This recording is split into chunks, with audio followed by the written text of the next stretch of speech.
the manager, and then the one kid comes back and goes, "It's street, dude, it's street. They want to know what our street is." He's like, "Great." And then it gets down to where they want to know the state, but there's only 2 boxes. And the kids were like, "What do we do?" I don't know what to do. "Well, I went up last time, you go up this time." "No, I ain't doing it, you do it." So that goes on for about 5 more minutes. I'm done eating, but I'm not leaving. This is fucking entertaining. So I go up and order a sundae and then sit back down. They finally got the courage to go up and ask somebody, and then realize the kid comes running back and he's like, "It's WY, dude, it's WY." So, "Well, what's that stand for?" "Wyoming." Oh, our school system's winning. And it went even better. "Hey, they want to know the name of the school. How do you spell Centennial?" "Ooh, I know. It's SEN." At that point, I just started laughing out loud. And when they went to go turn in the applications, I'm like, oh my God, I hope they interview them right now. Because if they do, I've got to get another ice cream. I can't leave. I'm fucking committed. I thought I got a bad education growing up. I grew up down south, and every year we would move, so it's not like I had a consistent education. So I'm surprised that I can speak fairly well. I think it's more redneck English than anything. So I'm pretty good at translating redneck to English if anybody ever needs any assistance. But during the summers, I spent my time in Texas with my family, which is where a lot of my draw comes from. It comes out occasionally. I spent a little too much time there. And every summer, my grandmother would have me baptized. Every single summer. And by the time I turned 16, I was like, "Bitch, this is not taken. You should give up."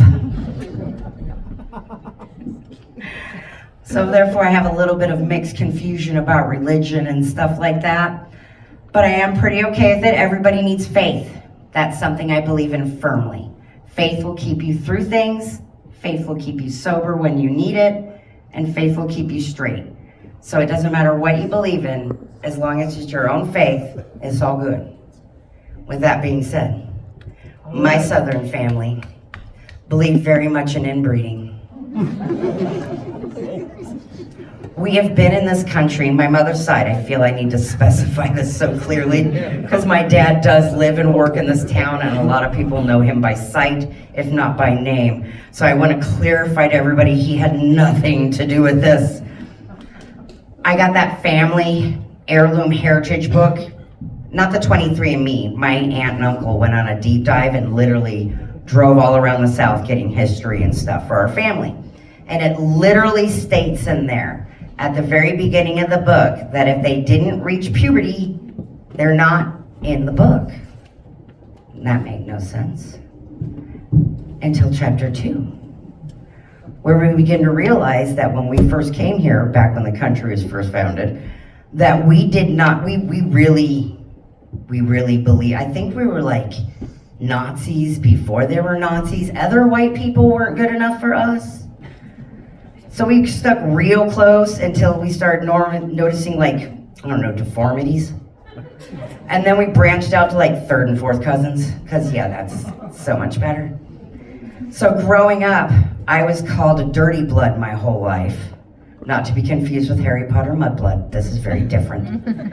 And along with the being baptized every summer, could not quite figure out why until I found out my mother married outside of the family, and to boot, he was a Jew.